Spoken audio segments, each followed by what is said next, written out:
story begins back in 2019, where we had one of these routes extension events, and we had a significant increase in demand compared to the previous year. And this was great for easyJet from a revenue perspective in terms of seats sold.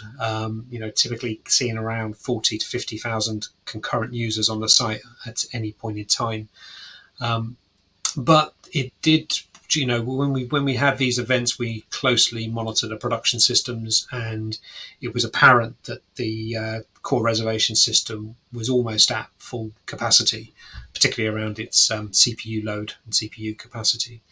So this was a clear risk given that easyJet was on this growth trajectory of aircraft. This was a clear risk that had to be mitigated, and this led to the initiation of a CRS modernization program.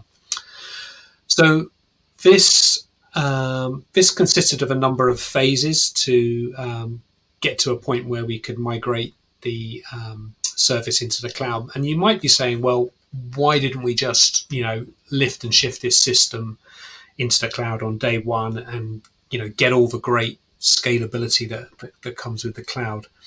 And there was really two key reasons. Number one, this system was a highly integrated system, and lifting and shifting that would have been very risky from a delivery perspective.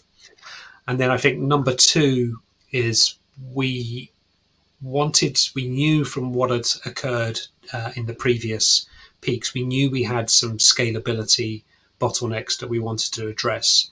And we didn't want to lift and shift those into the cloud because, when you do that, you're carrying that debt into the cloud, and then you're also having to deal with that from a performance perspective, but also having to deal with it from a cost perspective.